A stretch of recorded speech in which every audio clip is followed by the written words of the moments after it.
Hello everybody and welcome back to another Ayoto Corporation video. In this video, we are going to be taking a look at Fotonica from Santa Ragione, or Ragione, however you pronounce that, who previously brought you Mirror Moon EP.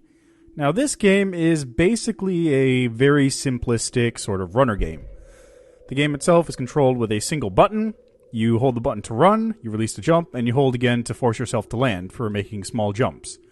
Press R to restart a level, press M to mute, Q to exit. It's exceedingly simple. The game itself is $10 on Steam, and it's it was kind of like a pre-order thing for a while. You couldn't actually buy it. Well, you could buy it, but it was sort of not really like completed yet or something.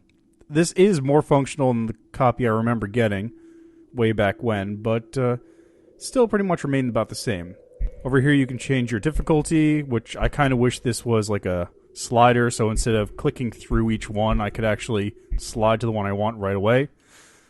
And it goes from 1 to 4, which is like just speed and difficulty.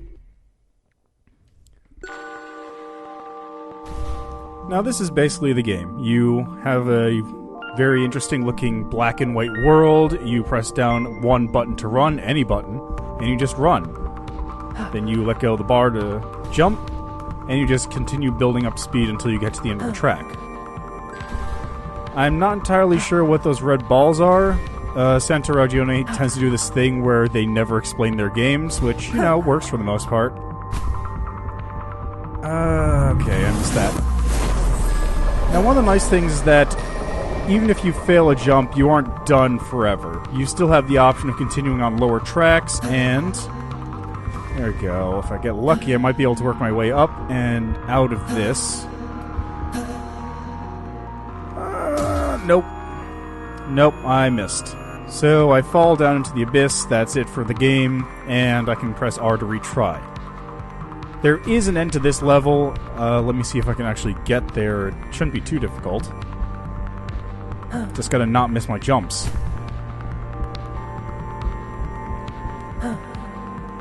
It's just a nice sort of easy game that you can play if you want. You can play with one hand, you can play with 4 people on the same keyboard if you really wanted to. There is a multiplayer mode, which I'll show you in a minute, once I've beaten this level. And every so often you'll go into this golden mode where you speed up, you have bigger jump distances, that sort of thing.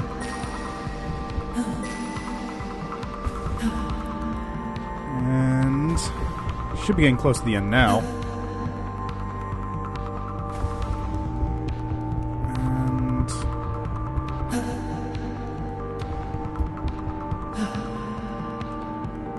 There, that looks like the end. No, it wasn't. I was wrong. There it is. And this is the end of the level. You just sort of jump, you get as much distance as you want, and that's how the level ends. So then you can go on to the next level, you can restart the level, try and get a better score, or just leave to the menu. And that's pretty much the game. It's not much to tell you, honestly. There's a versus mode, which I will attempt to show off. Just do level, start, and there we go. So I'm currently playing with myself. I've got the keyboard and mouse, so I can actually control both independently, and that line on the second player's screen is the first player. So let me see what happens if I do this. Yeah, up on top, you can, in front of me, you can see the second player. Now, this is actually quite difficult. I can't keep track of everything that's going on.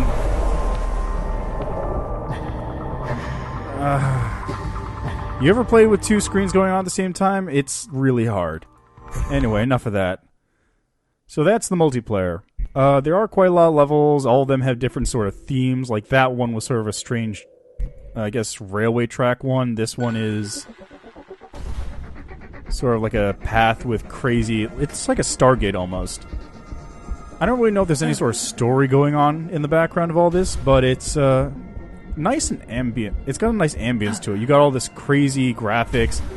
You got the fast speed when all these lines just zooming past you. And the music's cool.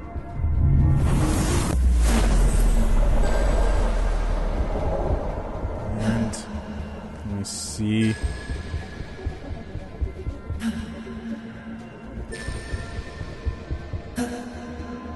The game is also really not very graphically intensive. This thing could probably run on a literal toaster.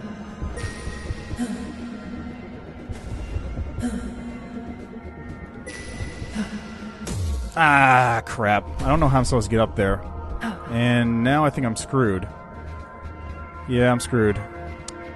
That's right there at the end, too. That's unfortunate. Ah, well. Back to menu. No, let me see here. The only other thing left is the endless mode, which, as you guess, is just endless. You run as far as you can, and that's the end of it.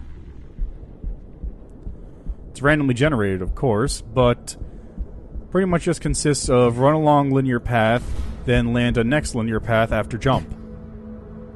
I haven't been able to get very far, but I doubt it gets too much more intensive, although I could be completely wrong and you could have to do some actual difficult platforming stuff.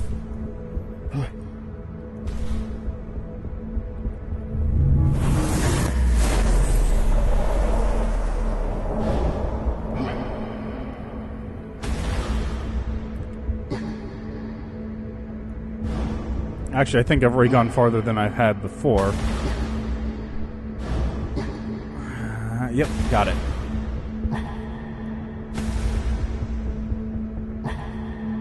Okay.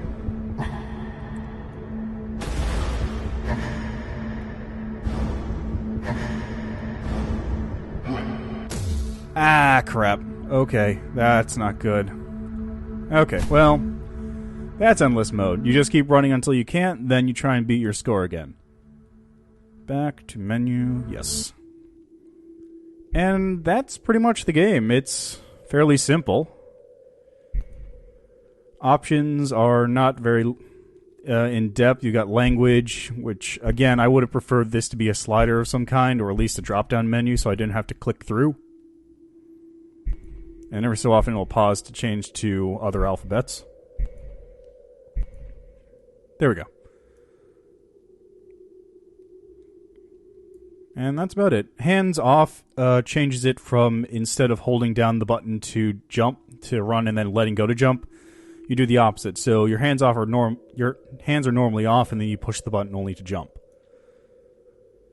And the graphics has one option, Fotonica. There's a couple different options there, but they're about the same. You can rebind the controls in like the outer screen, but it's kind of pointless because you only use one button anyway. So why would you bother? Anyway, as I said, the game's $10. It's kind of steep for that price because unless you really like runner games, this is basically just run until you get to a thing, then jump, then just keep running. There's also only a set number of levels, even if it is a pretty, like, 1, 2, 3, 4, 5, 6, 7, 8, 9 levels, maybe 10 levels. So you could probably get some good time out of it, but I don't know, it just feels like a bit much. You might want to look for it on sale, but if you like what you've seen, or you really want something to just sort of play and chill out to when you have free time, give it a look. Anyway, this has been Ayoto Corporation. Thank you for watching, and we will see you next time.